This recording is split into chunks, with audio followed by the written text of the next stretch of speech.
Welcome back to part 3 of BatleyTV. Every month we're looking at the history of Batley. For instance, do you know where the name Batley comes from? We've asked our expert Malcolm Haig to tell us. People do ask where did Batley get its name from? Well, if you break it down, L-E-Y means field in Old English language. And it's believed to be that it was in this area where a Saxon noble called Bat or Barter, B-A-T-A, came and cleared part of the forest which used to be here to create a field where his followers used to live and where they used to grow food. And that became it, Barter's Lee. Put them together and it's Batley. It most certainly is not what some people seem to think, the Valley of the Bats. I've never seen a bat in Batley at any time.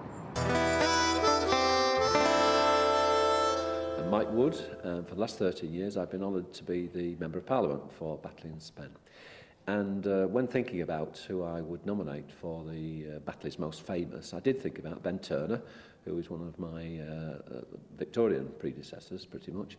But having given it second thought, I thought Dr Broughton really is the person I'd like to nominate. He was the Member of Parliament for Batley and Morley for 30 years and gave enormous service to this town, and it's for that reason, essentially, that I want to nominate him as Batley's most famous person. April sees the launch of the first ever Batley Art Trail. One of the organisers, Karen Stansfield, tells us more. The Batley Art Trail is an opportunity for creative venues to open up to the general public. It's taking part for 1 week during the Easter holidays this year. We have venues like Batley Library, the Textile Hall, the Whitfield Centre, Gallery Forward taking part. How does the art trail work? Do people pick up a leaflet and then spend a morning going around visiting the venues? Well, the art trail actually runs for a week, so you can take your time over that week to actually go to each venue at a time which is suitable to you. Because there'll be different things going on, like workshops. So it's like at the Blind Society at the Whitfield Centre, there's a drop-in session, I think 10-2.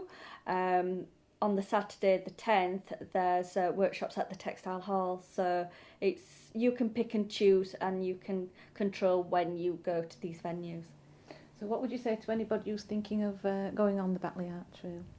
Well, I'd love to encourage them to take part in the Batley Art Trail and actually find out more about what's going on in Batley and have fun. Hi, my name's Paul Harrison. I'm the General Manager of Batley Bulldogs Rugby Club. I would like to nominate Glenn Tomlinson as the most famous person in Batley. Glenn scored 124 tries in his time at Batley. He left the club halfway through his career and went on to Super League, where he played at Bradford, Wakefield, and then went on to Hull, before returning to break the record of 124 tries. So staying with sport, the cricket season is back, with big changes ahead for 2 local clubs, as our reporter Maria explains.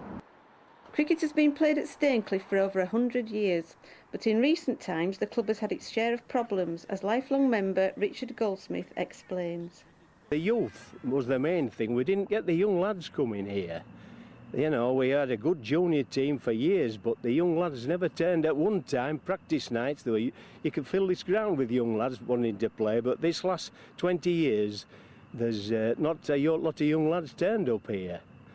You know, they're probably television and, you know, other sports, but, you know, we've been a shortage of young players and the money side of it and lack of interest, you know, and we've just faded away as Staincliffe Cricket Club. I've seen this ground packed. Brian Close had his benefit here. I think it was sometime possibly 64, maybe 63, and this ground was packed. There were absolutely 3 or 4 deep on the field, and Brian Close, you know, as we all know, he captained England and Yorkshire, and they gave him a good benefit here. Now these glory days may be set to return to the ground with the arrival of successful local team Mount CC. We've been looking for a ground for quite a while, nearly 5-6 years. We've been all over. We've had a home pitch in Pontefract, in Pudsey, and obviously Herslands as well. So we've had a few home pitches, but they never materialised. But this one was, when we heard that we could get it offered, we snapped it up straight away, because it's a pretty decent ground as well. We've got a home base at last, something which for the past 34 years, as Yusuf has said, that we've been struggling to do.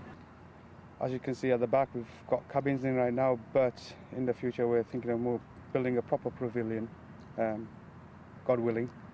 So obviously the way forward is from here. The move coincides with the club's efforts to get as many youngsters as possible involved in the game, with their under-9s team about to get their first taste of league cricket. At least the under-9s, they got a proper league to play in as well.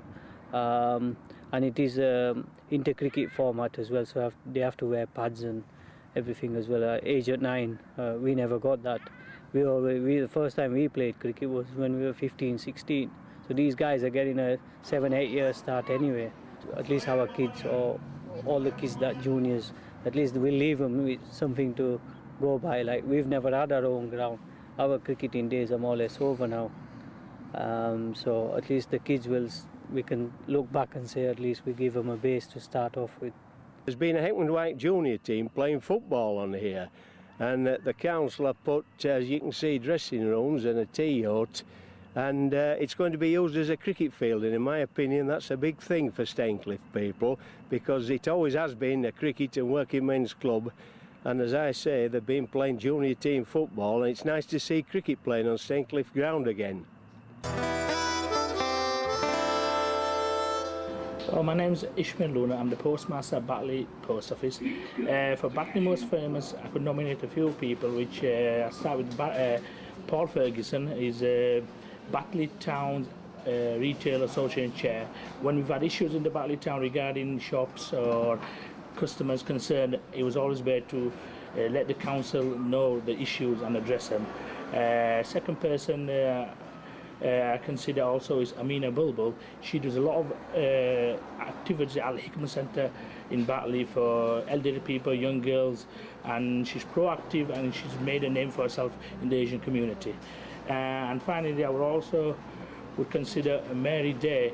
Now, she's an elderly lady who's been for 20 years been a lollipop lady at Park Road School, and she's been a guide and a scout for the past 20 years. And also she's the coordinator for the British Leisure Poppy Collection, and she's a character, and whenever she comes here everyone knows and we have a right laugh. And finally I would nominate Mary Day. Thank you. That's it for the first ever edition of BatleyTV. We hope you've enjoyed the show.